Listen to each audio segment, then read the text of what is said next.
stop you. However, there are times when lying does become a crime, and Tommy would know this intimately because it cost him $100,000.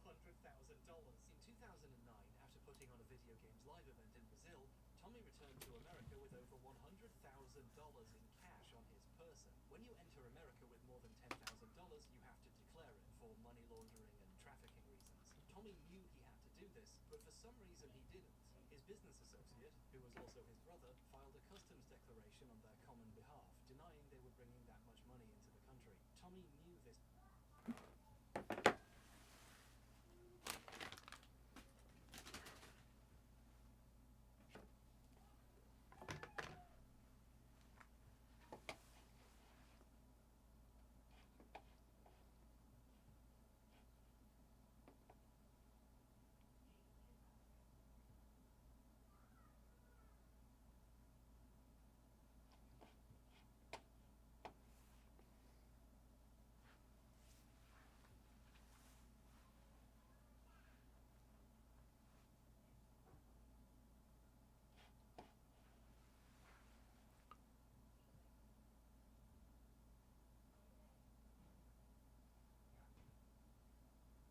I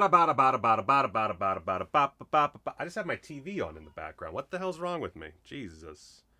Let's get rid of that. Doopa-doopa, a boopity-doo. I can't find... So I'm using Streamlabs again. Let me know if there's any issues or anything like that. I think everything is properly calibrated. I don't know, because it's been so long since I used this. I also need to take care of this cord. This is my Blu-ray player. And I don't know what to do about that. I'm not good at, like, you know, management of space and cables and stuff. Alright, so, yeah, I can't find my quadruple BN opener. I don't know where the file is. It's only on StreamYard, and I'm not using StreamYard today. So, I guess I'll use my needlessly long opening title. Yeah. I guess I'll use my needlessly long opening title, yeah. Here's that opening title. I get the same feeling, so I'm coming day and night.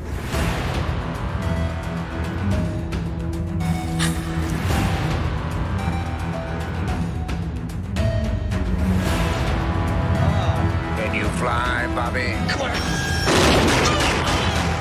Can't piss on hospitality. I won't allow it. She's already contaminated by this odd substance.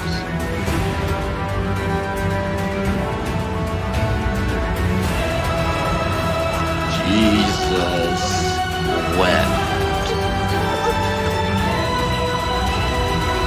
I want you to get up right now and go to the window. Okay. Wait, no, that was... I ended it too quickly. Oh, well. Did that sound good? That's my main... I was mainly just seeing if that worked, because it works a little differently from StreamYard, and it's been so long that I'm like, ugh. So yeah, let me know if that sounded alright. And hopefully I'll find my quadruple BN opener. I'll just make a new one if I can't. Alright, so... Yeah, let's see here. Is that... Nope, that's not the right one. Let's see here. Let me... Oh, right, because it just captures my entire screen. Right. So let's pull this in. Let's see if I just... Boop, boop. There we go. Okay, cool. So here we are. A little jank. Let's get in here. I will eventually get this all right and good. I was trying to get a new, like, whole setup, and I just failed to do that. Ooh, ooh, goodness. Wait a second, if I do this. Oh, looks like my issue is indeed my setup.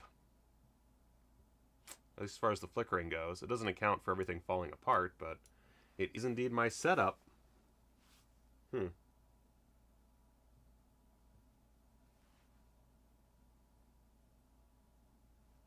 Okay, so my sound level's a little loud. Alright. A little hollow. Bop, bop, bop, ba-doop, ba-doop, bop. Let's see, what do we got here? Let's look at my settings. This is why I started early. Because I wanted to try everything out first. Let's see here. Let's go to my mixer. Let's let's just mute that, I guess. And let's see, same. Okay, well, is the audio isn't bad, is it? As long as the audio is not bad, I'll be okay. I just don't know. I don't know. I need to find something better for streaming, because I don't like any of these options, but I also need to figure out what's wrong with my video. I think I might need to switch out my cables for my Atom Mini Pro. That might be what's wrong, although I've never had this problem before. Let's see here. Let me see. Oh, and my chat doesn't show up. Ah, God. Again, this is why we're doing this. Let's see. Where's my chat box? Nope. There we go. Add my source. Chat box. Add source. Let's see here. Let's add a chat box over here. Isn't this entertaining? This is good. This is good stream. This is great stream right here. This is the kind of stream that people want. All right. Let's see here. I'll just do that. That's fine. I like that it's sticking over there. Let's see here. Boop. Boop. Cool. Can I... Okay. All right. Oh, because I have two chat boxes for some reason. Because I'm an idiot. I'm a dummy. Okay. There we go. All right. I think that's pretty good. I think that's pretty good. Let's see here. I feel like we could be a little bit better, but I mean, there's not much else to do. All right. So we got 10 minutes until Vinegar Syndrome pops off.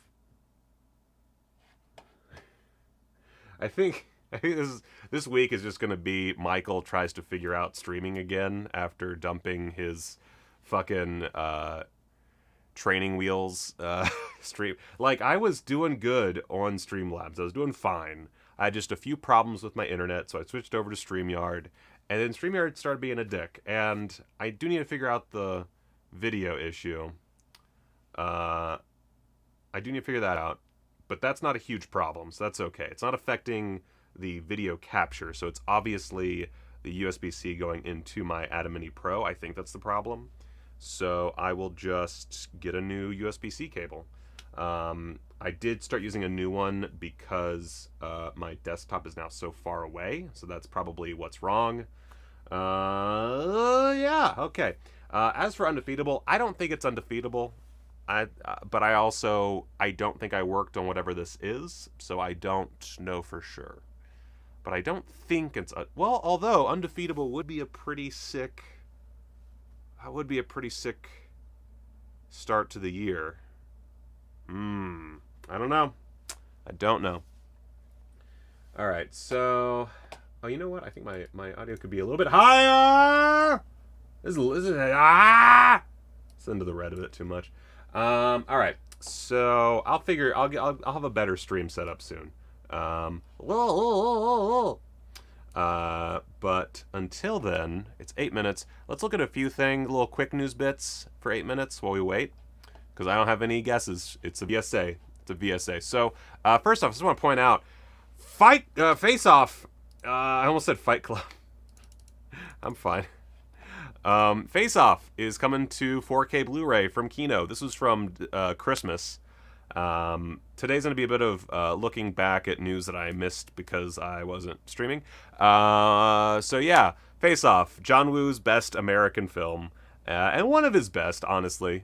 Face Off, probably it's the best film starring John Travolta and Nick Cage together. So if you haven't seen this, it's one of the best fucking action movies of all time.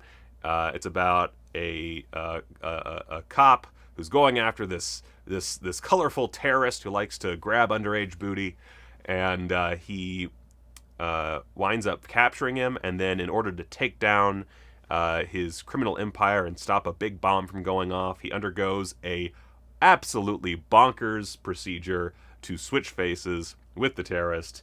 And wouldn't you know, things go awry, and the terrorist gets the cop's face as well. And they fight, and there's identity crises, a lot of doves. child death. It's fantastic. It's one of my favorite movies, and it's finally coming to 4K through Kino. Yeah. It says early next year, which means early this year since this was December. So at some point, we are in the next couple months, we are going to get Face Off on 4K, which is amazing. Let's see here. Doop. So that's pretty dank. And then, let's see, we have very little time, so let's go with this one. So City of the Living Dead is coming to 4K from our good friends at Cauldron Films, and I have a review of City of the Living Dead under its Gates of Hell title, and I love that release. I think Scorpion, I think, is the company that put it out, and that's a really solid Blu-ray. Really like it. But I did pre-order City of the Living Dead 4K when it had its special pricing in December, and I'm really excited about this. This is old news at this point, but I just thought I'd mention that this is fucking sick as hell, and I'm so excited. I haven't ordered a couple of the recent Cauldron releases, just because, again, I'm kind of cutting back, but this is like one of Fulci's best movies, if not his absolute best. And so I couldn't say no. It's 4 discs, UHD, 2 Blu-rays, a CD soundtrack. So ships March 2023. They're so confident that people want this that it's very strictly limited to 2 per person, which is fair enough. And yeah, it's absolutely bonkers. Works on complete bullshit dream cosmic logic, and is full of Lovecraftian nonsense. A lot of guts, a lot of junk, a lot of power tool use, and oddly enough, very little Living Dead. Not a whole lot of Living Dead in City of the Living Dead. I am a John Woo slow-mo fan. I love John Woo slow-mo. I also need to figure out, so here's another thing but this is just a very minor thing. I don't know why, but I thought that I could schedule a stream on YouTube and then stream to both YouTube and Twitch. But when I went to do that this time, it changed it all to an original feed, which means I assume it would not go to the scheduled thing. So I have so much work to do when it comes to figuring out streams. I just added so much work to my plate with this stupid change. Who knows? Maybe I'll go back to StreamYard immediately. At least for tomorrow or something. Are you going for the new Neon Eagle releases? I haven't looked at the Neon Eagle stuff since I first heard about that. So let's see here. Blu-rays, I guess. I don't know how to Google search that.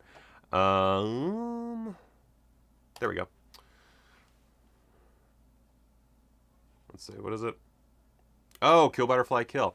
Oof, that's tough. Let's see, 2-disc set. What time are we at? Okay.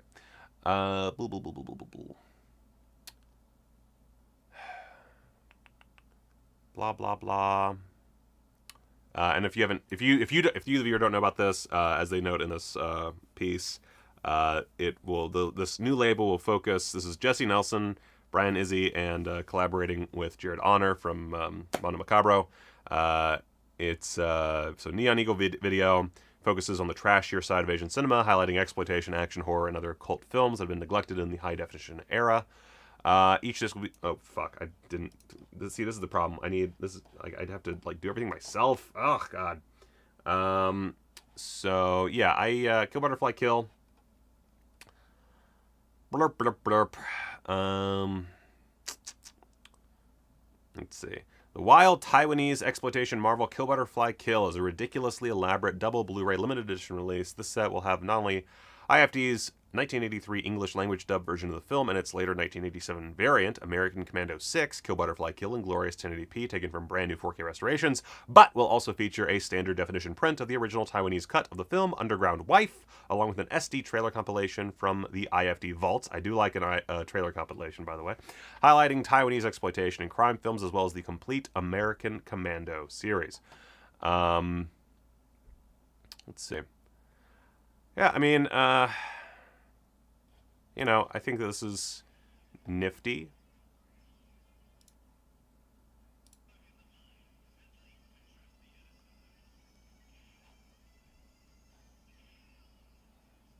I mean, I could see myself getting this.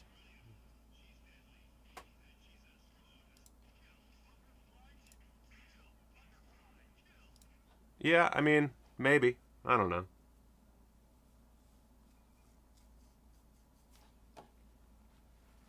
I'm thinking about it. Again, it's just, I'm being very temperamental when it comes to buying Blu-rays. Just an angry old grouchy pants. But that does look like a lot of fun. So, as far as the City of the Living Dead goes, oh, we have a minute. So, minute 30. Okay. New audio commentary from Sam Deegan. I'm sure something else. Over 5 hours of new and archival extras. I don't remember all of the extras from the previous release, so I do not remember what's new and what's not, but, you know, a lot of good stuff. And then CD soundtrack is exciting. I like a good CD soundtrack. So I can rip it and forget it. Additional limited edition extras. Let's see. A sticker sheet. I didn't even see that the first time. A poster. Slipcase. Yeah, blah, blah, blah, blah, blah. Yeah, I'm excited just because it's City of the Living Dead, and I love that movie so much. So I will happily buy another copy while also ignoring all the new cool stuff coming out.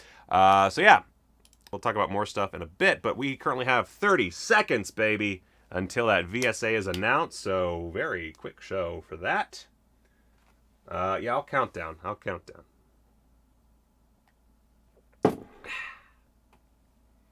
I need to redo all of this. This is so just ugly. 10, 9, 8, 7, 6, 5, 4, 3, 2, 1. Blast off. I wish it automatically refreshed. Oh, look at that. Okay, Ted Bundy, which will eventually show up. Eventually show up. It's being a little shitty right now. I did work on this one. I did individual interviews, right? Yeah. We've got Bert. So this is there we go. This is Ted Bundy. The Matthew Bright 90s exploration of the famed serial killer Ted Bundy, in which Matthew Bright's like, hey, I really don't like Ted Bundy. And you get that from the film. This is interesting. This is a VSA that I can say is legitimately a pretty good movie. So that's cool. Do not expect a lot of Tom Savini. Here, let me actually expand this. Being a bit of a dick. Being a bit of a dick pickle. Come on. Holy shit. Come on, man. Let's fucking go. God damn it. This page is not working for me, man. So, cool. All right, I'm just gonna ignore the stills because I don't feel like dealing with that. I guess I could just pop in a little bit. It's not gonna do much. So yeah, Ted Bundy. Great central performance by guy whose name I forgot, Michael Riley Burke, and he's very strong in this. The scene with with Tom Savini, Jesus Christ, with Tom Savini is fantastic. It's one of my favorite scenes in the movie. He's only in it for the one scene. Do not expect a lot of Tom Savini. But this is a pretty strong film. Like, as far as Ted Bundy movies go, this is definitely in the upper echelon. I do like this more than the, Kid from Baywatch version. It has some serious weaknesses. It's a very low budget film. And some of its attempts at being the 70s are not good. It also, oh, great boobs. It also, quite frankly, is a little choppy. It has some serious, I wouldn't say it has pacing issues, but it has, I don't know, it's one of those things where it's a 90s low budget serial killer movie. This company that produced it did a lot of serial killer movies, and this is definitely the best of the bunch. And it does have that Matthew Bright flair that's really good. Matthew Bright, of course, did Freeway and Freeway 2, Confessions of a Trick Baby, and Tiptoes. But yeah, I like Ted Bundy. I had to watch a bunch for this. Let's see, what do they say? From the twisted mind of filmmaker Matthew Bright comes this uniquely demented biopic telling the chilling true story of the United States' first household name serial killer, Ted Bundy, featuring Jennifer Tisdale, Tiffany Shepis, briefly, Bodie Bliss. I like that Jennifer Tisdale is mentioned before Bodie Bliss, even though Bodie Bliss is effectively almost like a supporting, is almost a lead character. She's the love interest. I don't understand why. Anyway, and Michael Riley Burke as Bundy with gore effects created by Tom Savini. Vinegar Syndrome Archive brings this unnerving study of all true madness and murder to Blu-ray, newly restored in 4K from its 35mm original camera negative. I like that it's all true madness. There is bullshit in this movie. It does do a good job at being pretty true to life, but there are some things that are not true, like when Bundy is eventually, killed. He does. Hi, Lawrence. He does add some fiction to it, even though I think in the interview he even says that it's true. It's not true.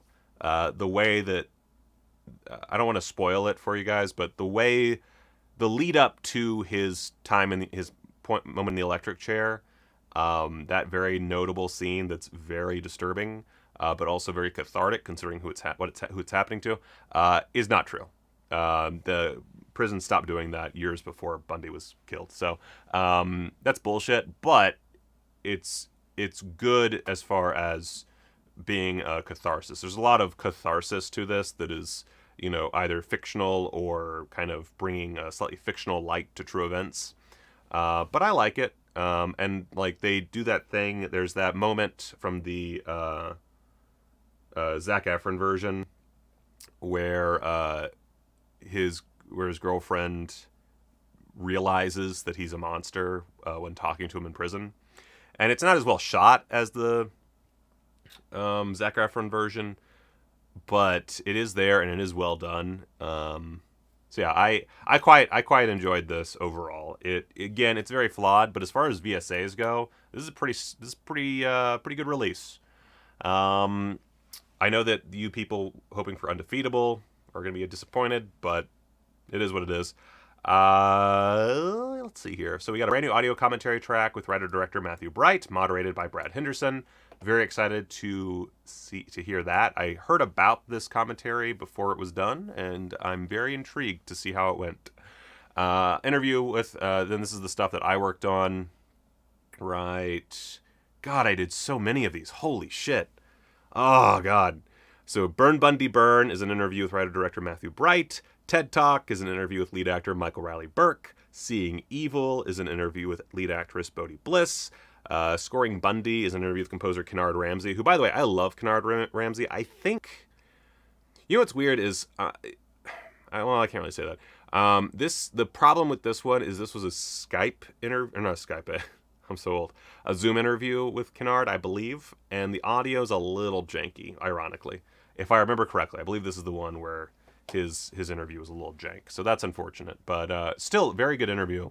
Kennard Ramsey, really cool dude. I like listening to him talk. He has this very sweet vibe to him. I don't like. There's times where he's talking and you're just like, is he gonna cry? But it's just how his voice is. Interview with production designer Chris Miller, designing Bundy. A Serious Red Flag, an interview with actress Anna Lee Autumn. Highway to Bundy, an interview with actress Phoebe Dollar. Of course, is very notable in the underground scene.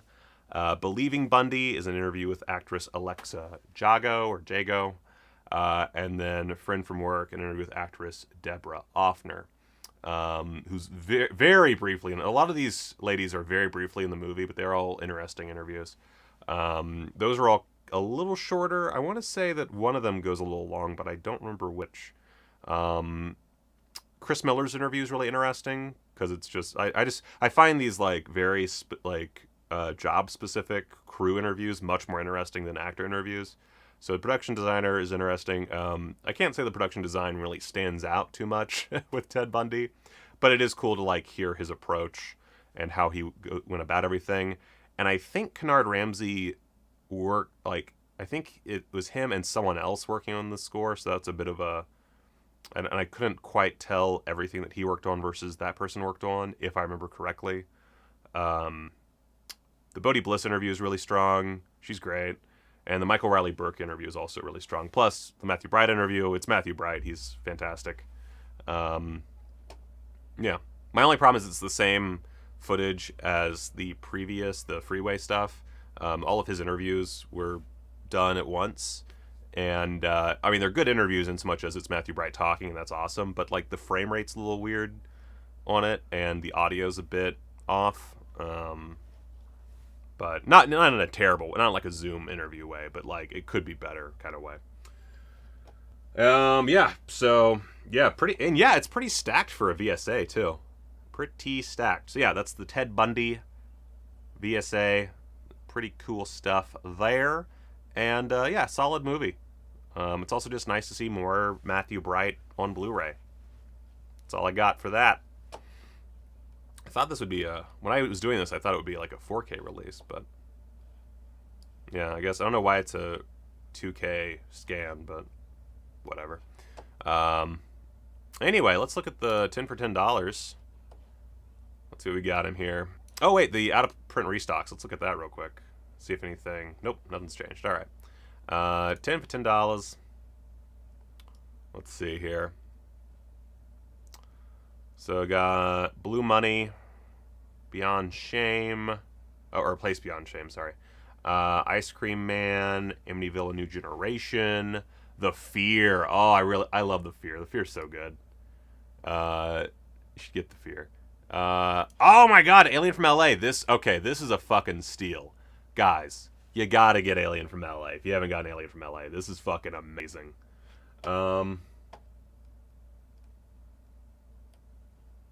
See here.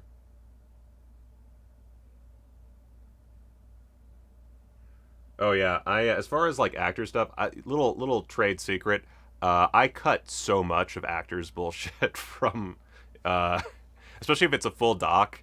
I will cut in actors like nobody's business. There's one I worked on actually I just turned in yesterday. That it's mostly actors, and luckily one of them is like aggressively entertaining and has like the best stories. And actually they were all pretty good. Like and I'll talk about it more in depth whenever that's announced, but it was one of the few times where it was like a bunch of actors and then like one crew person, I think. And the crew person had one really great story and not much else to do. But then the actors overall were fantastic. And it's one of my favorite docs I've done, so I'm very excited for that. But most of the time, I will prioritize, like, for From Beyond, I just kind of let Richard Band talk. I really didn't cut him too much. And the same, I had a lot of the Foley artist in there, too. I think I cut some just for time.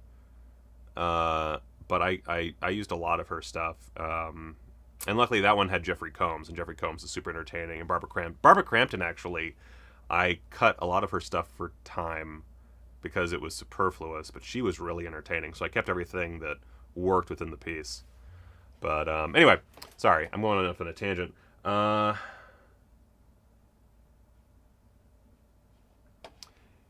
I did notice that. Can I not... Man, I wish I could. I need to do the thing. Oh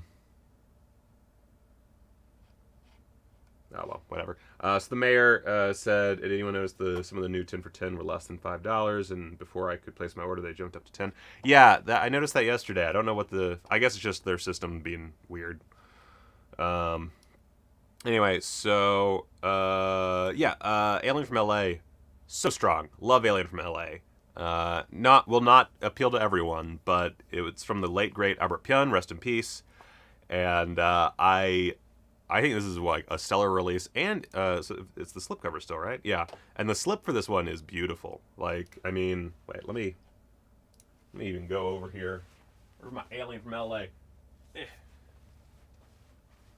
Oh yeah, and I have one. Oh, I hit a thing. Mine's a little damaged actually. It got when I got it. There's like a little piece, but like just like look at how beautiful that is. Like, it's so nice. I love, and oh god, I love this movie. It's so good. I'll do a review at some point. So as far as everything else, let's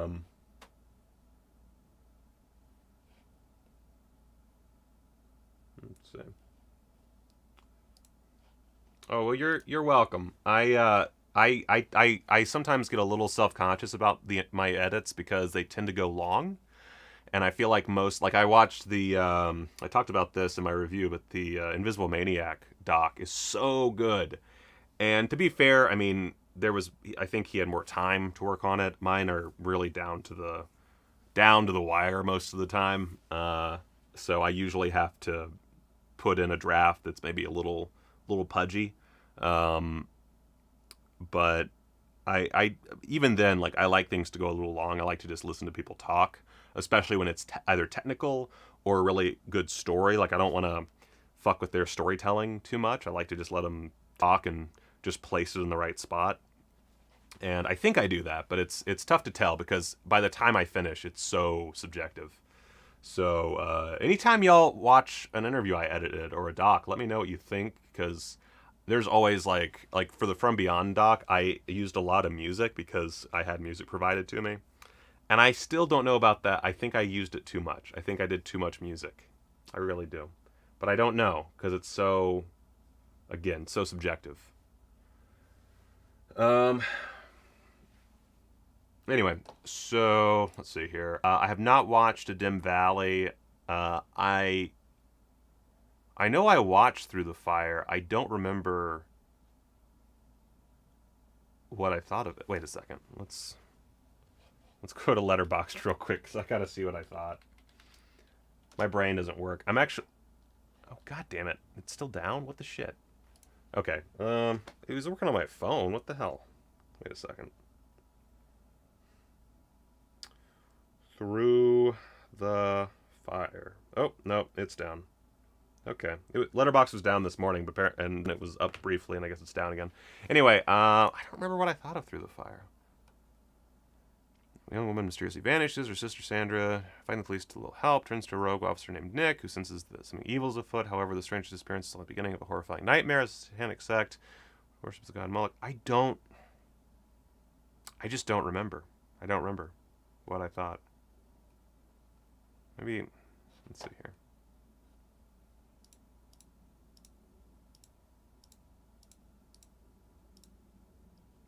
Oh, I'm vague. Okay, I'm kind of remembering this now. Yeah, this is fun. This is a fun movie. I had some problem with it, but it is... Oh, yeah, it has that sick-ass third act, too. In, like, the apartment building. Right. I think I enjoyed this one.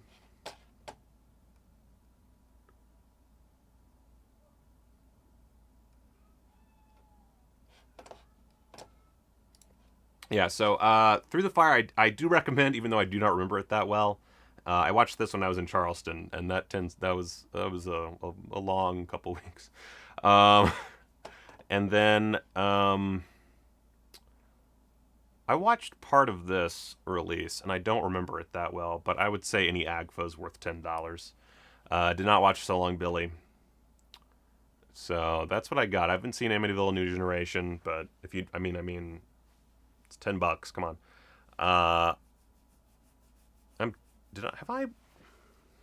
Fuck, I don't remember. And then I've skimmed through Blue Money for footage before, and it seemed really good. I can't really say anything else about it, but $10 seems like a really good price. So I would say, oh, also Ice Cream Man's a lot of fun. So all these are, I mean, I can't really speak to So Long Billy or A Dim Valley, and I can't really speak to Place Beyond Shame, or Amityville: A New Generation, but this all seems like really good deals. So, pretty hip to this jazz, yo. Pretty hip to this jazz. So, anyway, real quick, let's just dig through some more news, and then we're going to cut this stream short because I suck. Yeah. Did I... Shit, did I not put the... Wait a second, I'm going to briefly go to credits. So, wait, no, actually, I don't have to do that. I can... Fuck. Okay. Wait a second. Pop it up. Okay. I shouldn't go to credits, I don't think, but I'm just gonna... Okay, cool. Alright, so that's the credit. Okay, cool. Okay, we're good. Oh god, no, shit. Sorry.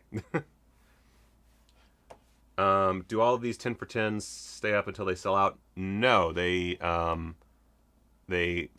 ends... Wait, where's the... This had a countdown last time. Oh, okay, there it is. So, it lasts for 24 hours, and the countdown's right there. So I'm gonna figure out Streamlabs again. I'm gonna find some plugins that make my life easier. Eventually, I will get a Stream Deck or something, just to, like, make my life a little bit less chaotic. And then hopefully we'll get this show, like all these live streams. I'm just going to be doing a lot more live streams until I get this down. So these are going to be a little chaotic for a while. Anyway, so let's look at, this is cool. Let me let's see here. Let's turn on desktop audio. It's not going to work.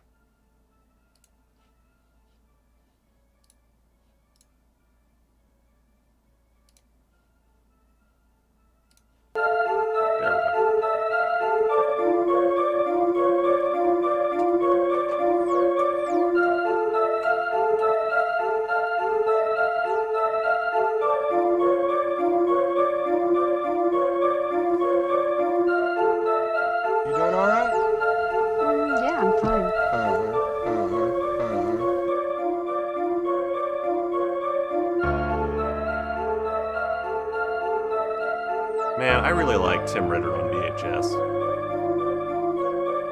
Old Tim Ritter's so good. Yes!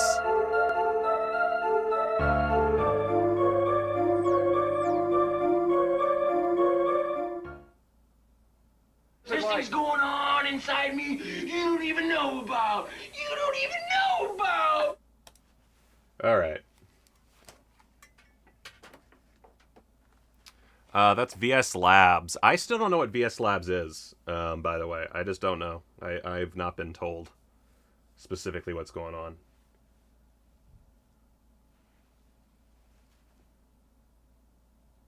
And according to Iceman, Blue Money is going out of print, so that $10 deal is pretty sick. Anyway, so SRS is putting out Tim Ritter, the SOV years, a little collection, and they explain right here. It's Twisted Illusions, Creep, Dirty Cop No Donut, Dirty Cop No Donut 2, I Am a Pig, Twisted Illusions 2, and Reconciled Through Christ.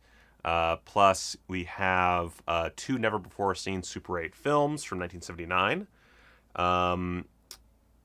The Savage Master Rock video from 2019. And it looks like a few things have been taken off. So I don't really understand what the deal is there. But anyway, a bunch of stuff, including a 2021 DTV feature-length doc. So that's pretty cool. I don't really like... I don't give a shit about Tim Ritter's newer stuff. But when he was doing SOV, like... I don't know. There's something about, like... I don't know what it is, but once a lot of these guys transitioned from video to, like, digital... A lot of them just started churning out bullshit, and I don't know what the deal is with that. Like, it was always some level of bullshit, I suppose, if you're going from, like, the normie view, but, like, there is definitely something missing between the old video days and the newer digital days. And so I'm really excited about this. I like Tim Ritter's stuff. If you go over to the SRS page, they talk about, oh my god, it's even worse than it used to be. Good lord. Why can't they just have a good website? I don't understand. It's not that hard.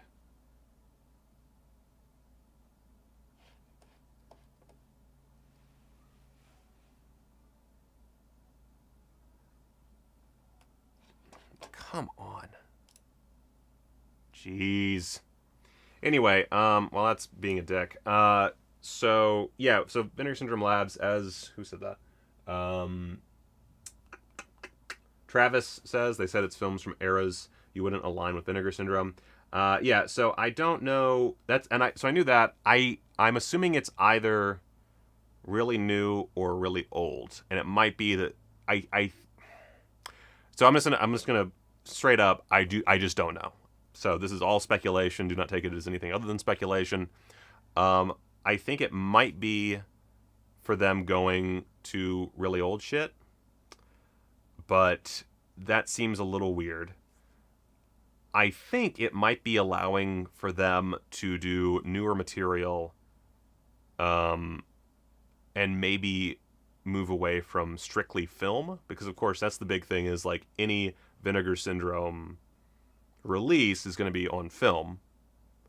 So if it's labs, it's experimental, that would mean that maybe like it allows for SOV content, it allows for shot digitally stuff, things like that. Because even Vinegar Syndrome VSP, is that what anyway, all their other sub-labels deal in film, so it seems like that would make sense. That's all I really got. That's all I know. That's all I can, or not I know, but all I can figure.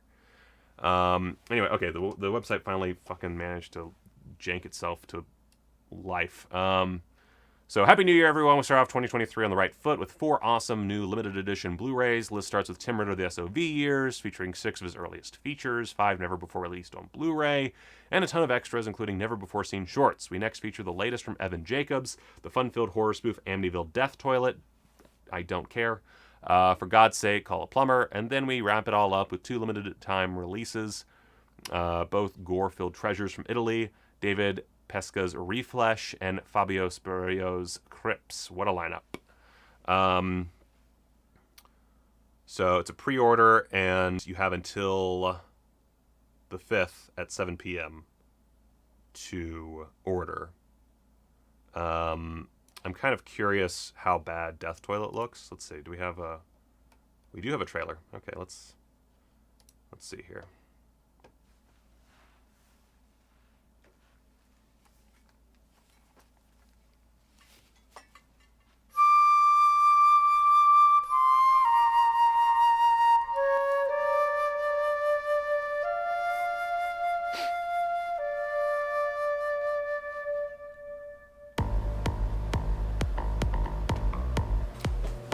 Yep.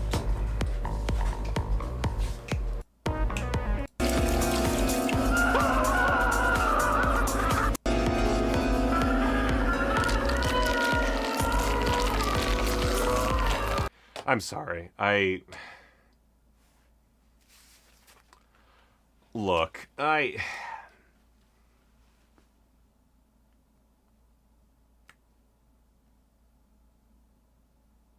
here's the thing that bugs me. A little Mikey rant. I get doing no budget bullshit. I think no budget bullshit is great. I think it's amazing. It's literally all I make is low to no budget bullshit. So I get it. I understand it. You're not going to have a beautiful polished film once you're done. And when it comes to something as stupid as a concept as Amityville Death Toilet, it's going to be extra no budget. It's going to be extra shoddy. I get that. That's fine. But put in some fucking effort. Holy butts. Just fuckity try. Like, I say, I haven't said this in a while, but I used to say this a lot, that every movie's a miracle. I have respect for anyone who makes a movie. Every film's a miracle, all that shit. I feel like movies like this are specifically made to prove me wrong.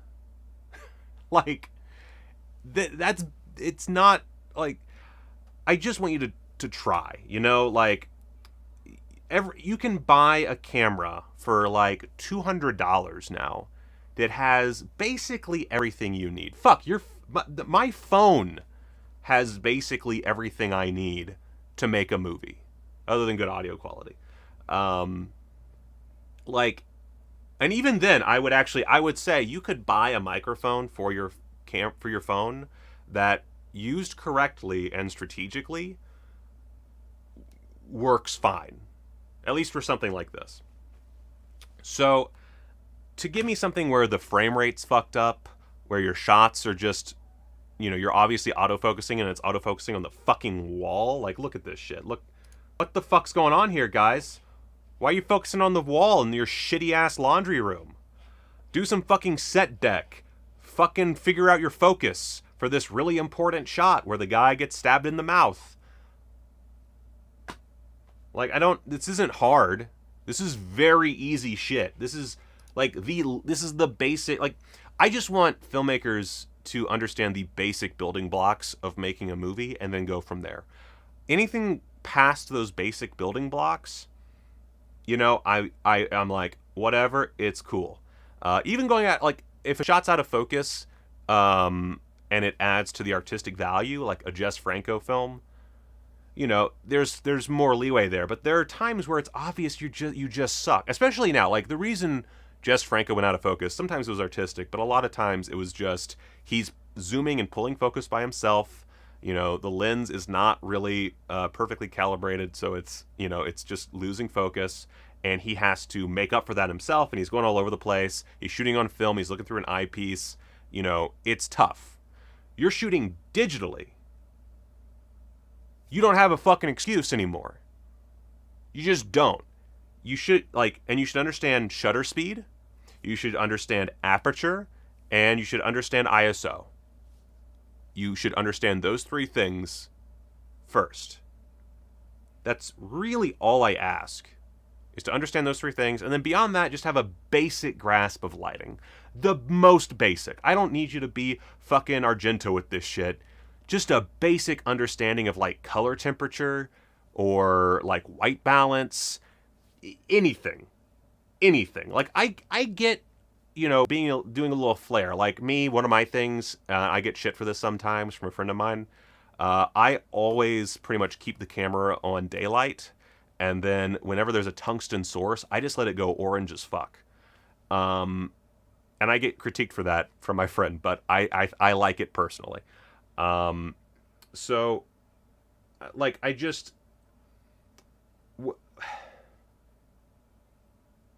Yeah, and that's, yeah, you can get the basics from freaking YouTube videos. It's not, like, you don't have to go to fucking film school. You don't have to spend thousands of dollars.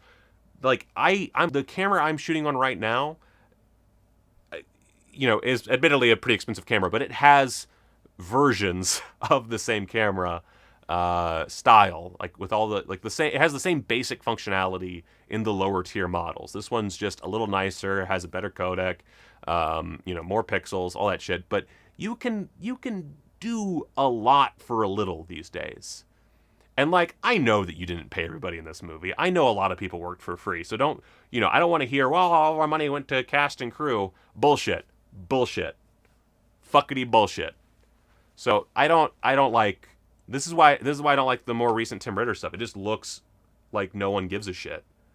And when that happens, that speaks through the film and makes me not give a shit. So, like, what are you doing? And I'm honestly fucking tired of all the, like, the joke movies.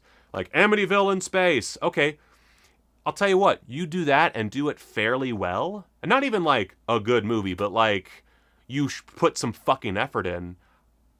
Okay, cool. And same for this. Amityville Death Toilet is a great idea if you actually put the work in. Like, you could make something legitimately fun and cool and silly and dumb that works, called Amityville Death Toilet. It's entirely possible. But instead you don't put any fucking effort in. It's ridiculous. Oh, God. Sorry. It just makes me mad. It just makes me mad. Anyway. Whew. God. Pisses me off. Where is... Let's see. Let me just get back to my page real quick.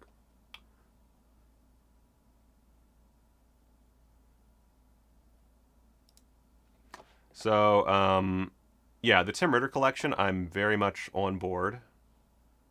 Will not be getting the bundle. Oh, this is just a picture. Fuck. Wait, do they have the trailers down here? Di una setta. Oh, look, another one. Abbia risvegliato qua. Ho letto anche di... Papà, ti prego.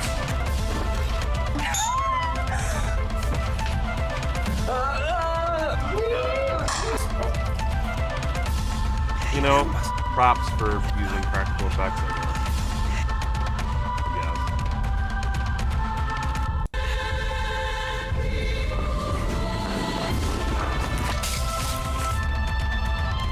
Also, enough Kool-Aid blood. Learn to make some fucking blood. Jesus. What is this? This is... I'm not going to sign in. I don't feel like dealing with that. Yeah. So yeah, that's what's coming from SRS. Definitely intrigued. Let's see. How much is the Tim Ritter set?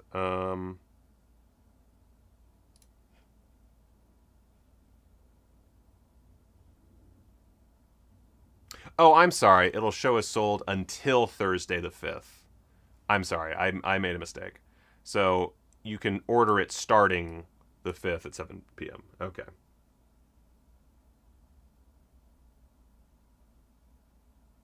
And then it ships starting in late May of 2023. Okay. So I'll be getting that. It's $65. Worth it. Worth it. That's some good shit. I like SRS just fine. I just feel like, you know, they put out a lot of movies that are just garbage. And it makes me tired. Just makes me tired. I also hate their website so much. Anyway, so that's that. And then Mondo Macabro, they put out a newsletter. And they have mentioned that orders are going to be a little late. Let's see, where is it? When we put these on sale, we said not till 2023, and of course that is still the case. We were hoping to get started mailing them out in January. That increasingly looks less. Let me actually make this a little bit bigger for you. Okay. Less likely. We hope to get started in February, probably the end of February, later than we or you would like. But these are very big, very complicated projects. You know what? As someone who the head still isn't on Blu-ray, even though I promised it, I get that. I get that. Everything's still on track. It's just going to take longer than we anticipated, but so that's the story. Please don't initiate claims or chargebacks. Please don't send us endless emails. They are coming, just later than expected. The good news is that if you pre-ordered the retail editions of the previous batch, they are almost done. In fact, we have just received 3 of the 4 titles, and we'll begin sending some of those out next week. Cool. It's not all doom and gloom. Now, announcements. Number 1, Broken Mirror and Unquiet Death double feature. That's exciting. I don't know what they are. Let's see. So Broken Mirror, a.k.a. Trompe l'Oeil, was recently announced as part of the Toronto International Film Festival's lineup by our friend Kirla Janice. By the time you read this, it will have already played, but if you missed out on this 70s French psychological thriller, you'll be able to catch it as part of a double feature with another film by the same director, Claude Dana, Unquiet Death. Here's the skinny on each film. Broken Mirror, Anne, a pregnant woman carrying her first child, lives in a magnificent but oppressive villa. She works as a restorer of old paintings and has become obsessed by a particular image of a nude woman on whose body is perched a giant bird. The bird seems to be feeding off the woman. Oh, that's creepy. I like that. As she works in her studio at the top of the house, Anna becomes aware of a man watching her from a neighboring building. He wears a single glove on his left hand. Fearing a descent into madness, Anne attempts to discover the origin and significance of the painting that obsesses her and starts on a perilous journey that takes her deep into the mystery of her past. Highly praised. Let's see. Featured in the new edition of House of Psychotic Women, which I will eventually receive. I just realized I definitely ordered that. I don't remember. I'll check on that. After the screening, Letterboxd contributor Amelie wrote, "Let me just say that it's an incredible experience when you go to the first ever film festival screening of a completely forgotten, almost 50-year-old film, and it's one of the best movies you've ever seen." Well, that's exciting. Unquiet Death from 1970, aka La Mort Trouble, or Trouble, or Trouble. Filmmaker asked, how much remastering will it take for you to do the head? So the head Blu-ray is coming, by the way. Like, let me just clear the air on that. I actually need to post an update to that Indiegogo. So originally the plan was December. Actually, the plan was originally long before then. But basically, I can't say too much. But the long story short version is, it was supposed to be earlier this year. I fucked something up, and that delayed the release. And so basically, like, other releases took its place. And then it was scheduled for December. That didn't happen. I don't actually know why that didn't happen, but that didn't happen. And then it got moved to February, and then I think it got moved to either March or April. So it's coming this year. It's just, it keeps getting shuffled around. Probably because it's not that important, if we're being honest. Like, everything's in there. It's all done. It's ready. I shot and edited a documentary on it. Not my best work, but it is fine. It's everything you need to know about the head. There's a commentary that I recorded eons ago. Where did I get my zombie shirt? Rucking Fountain, I think? No, this is Cavity Colors. Well, duh, yeah, because Rucking Fountain would have fucking Japanese on it. I got this from Cavity Colors. I don't know, I think they still sell them too. So go to Cavity Colors, get a shirt. So yeah, it's all done. It's fine. It's ready. It's just, I have to wait on other people. I have to wait. I can't disclose who's putting it out, or anything like that. It's coming. That's all I got. So the head will come out. It's just, it's one of those things where shit gotta wait. Hopefully, my hope is that another release falters and they move it up since it's all set. But I don't know, like, what the whole, like, disc creation process entails. So, could be something that I don't understand. So I only get so much information. So who knows? Not me. But it will come out this year, first half of this year, in fact. But it's just taking forever. So anyway,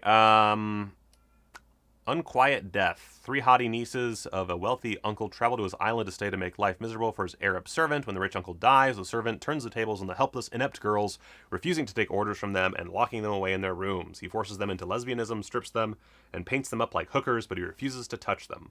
When the servant fakes his own death, the girls revert to animalistic behavior to survive. Downed telephone lines and scattered radio broadcasts hint at a revolution on the mainland. Madness, savagery, and death await the 3 girls when the servant returns. That sounds fun as fuck. That sounds really fun. A cinematographic treatise on insanity and degradation. Cool. And then announcement number 2 was Paul Naschy's Night of the Executioner. I've said it before, and in case you missed it, I'll say it again. I'm not a big Paul Naschy fan. I've watched like one movie of his that I liked. So, he's fine. He's a little too into himself for me, but I know a lot of people love him. So, good for you guys. So it's Paul Naschy Does Death Wish, from 1992, Night of the Executioner, or La Noche del Ejecutor. let's see. Nashi plays Dr. Hugo Arons, who is celebrating his 50th birthday with his wife and daughter when a gang of Wait a minute. Hold up. I gotta look this up. Let's see. It's just... Paul Nashi. Let's see here. This was 1992. And... Okay. Alright. I thought he would be older. I never trust him with his age because he's such a fucking narcissist. The 50th birthday with his wife and daughter when a gang of degenerate thugs break into their home. They rob the doctor and his family and then rape and kill both the women.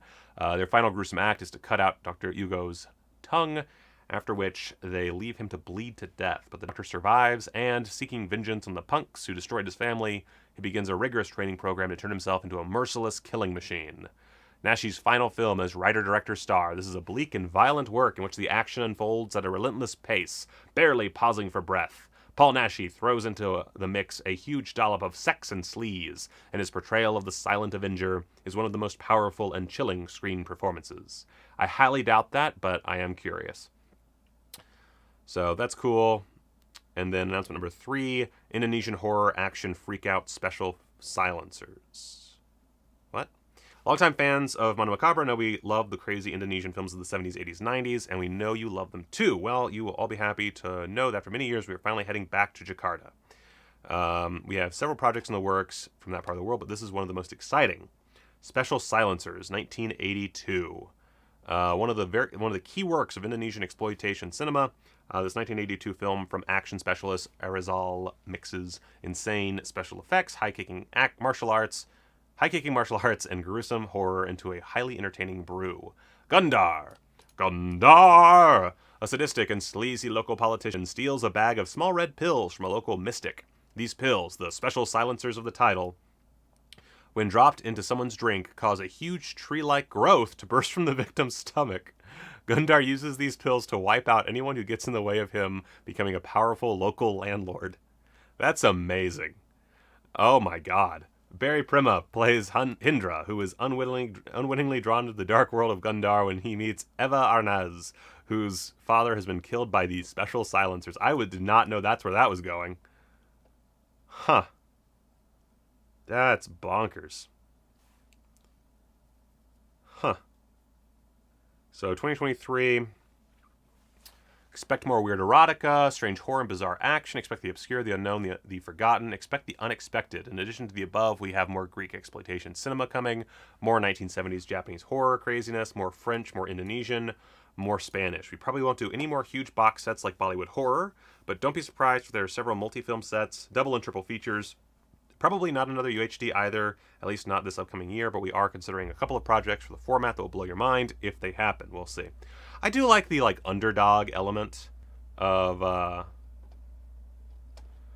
Macabro. It's, Vinegar Syndrome has such a huge setup now. They have so much going on that they can get away with a lot.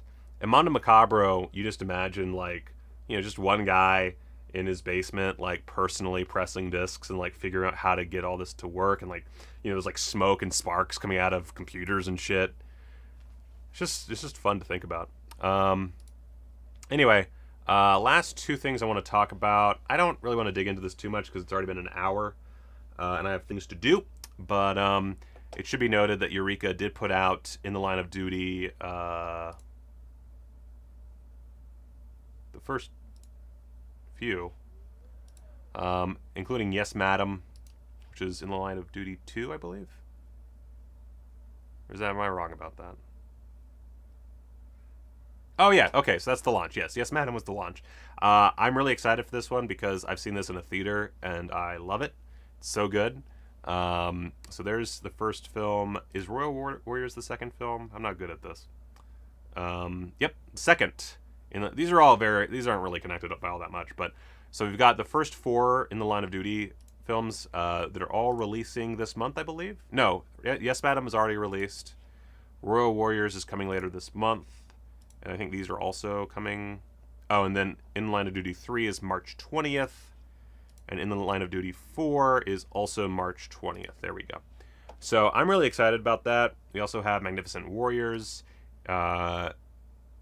which, I mean, it's Michelle Yeoh. Come on. It's the Yeoh-naissance. So pretty amped about that. So I'll be buying all of those most definitely. And then really quick, Criterion do have a few extra things coming out. There's is this like a 4K? Man, it's gonna be hard for me to say no to that. Let's see, what's the best stuff here? So Hollywood Shuffle's coming. That's exciting. Mildred Pierce. Last Hurrah for Chivalry, which I believe, did Eureka put that out before? Pretty sure they did. Chilly Scenes of Winter. Cool, I guess. But most importantly, the only one I'm actually going to cover, Inland Empire is finally coming to Blu-ray. Holy fuckity shitballs. This will be available March 21st. It's too far away. Goddamn. So this is David Lynch's notable shot on DV film. It's a new HD digital master made from the 4K restoration supervised by director David Lynch, which did involve some AI shit, so we'll see how we feel about that. With 5.1 surround DTS HD master audio and uncompressed stereo soundtracks, newly remastered by Lynch and original re-recording mixers Dean Hurley and Ron Ing. There's some people who don't like the difference in quality here. You know, the fact that it's upscaled. I'm curious about it. I don't think it's a bad thing per se. I would like the non-upscaled version, but I know that's not going to happen, so whatever. Oh, and 88 Films is doing a box set. I'd rather do Eureka. I like Eureka way more than 88 Films. Oh, Warrior Warriors is technically 1. Yes, Madam is 2. Whatever. The Geek Josh, is it weird I'm in the shower watching the stream? No. It depends on what you're doing in the shower, I guess. 2 films from 2007, Lynch 1 and Lynch 2 by Black and White, the makers of David Lynch, The Art Life. Cool. New conversation between actors Laura Dern and Kyle MacLachlan. Cool. More Things That Happened, 75 minutes of extra scenes. Cool. Ballerina, 2007 short film by Lynch. Cool. Reading by Lynch of excerpts from Room to Dream, his 2018 book with critic Christine McKenna, which I have in a drawer over there and I need to finally read. Trailer and English subtitle translation, blah, blah, blah, blah. Love it. I'm really excited. Buying the shit out of that.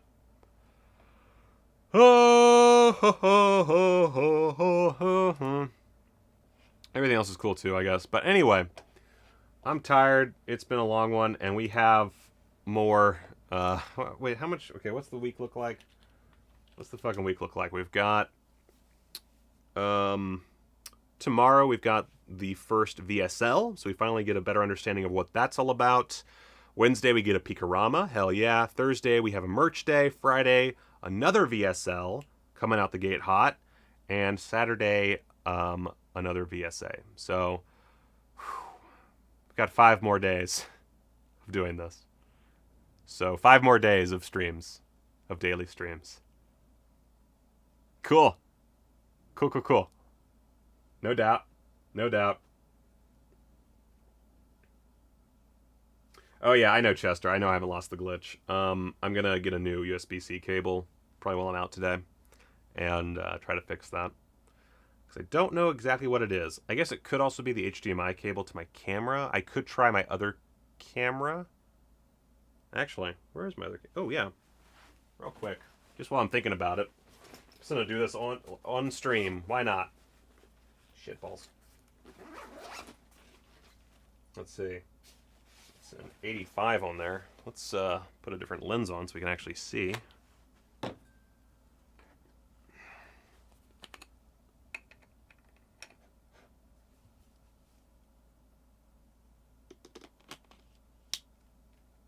Oh, thank you. I appreciate that. Alright, so I'm going to try just switching this out. This is going to... My audio won't go away, so that's good. Let's see. Oh, God. Oh, Jesus. Oh, Christ. Oh, butts. Oh, butts. Oh, butts. Let's see here. Come on, baby. Come on, baby. It's not on. All right, we're at 96% battery. That's good. There we go. All right, so let's just real quick. So I'm on. Is this? What wow. Okay. Am I on AB? I'm not on APS-C. Oh. All right, this is really heavy. Wow. Okay. So, oh, yep, the glitch is still there. It seems like. Let's see. I'm trying to trigger it. I'm trying to trigger it. There, yeah, it's still there. It is still there. Boop-a-doop-a-doop. Let's see. What can I do to trigger this more? Yep, still there. Okay. All right. Well, that's that then, I guess.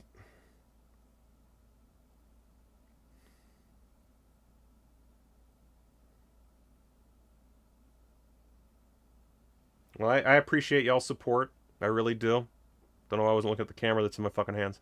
But yeah, thank you guys for all your kind words. I will still be covering everything. I'm probably kind of like what I did today. I'm really only going to cover stuff that interests me. But I'll definitely not, leave you guys hanging when it comes to physical media stuff.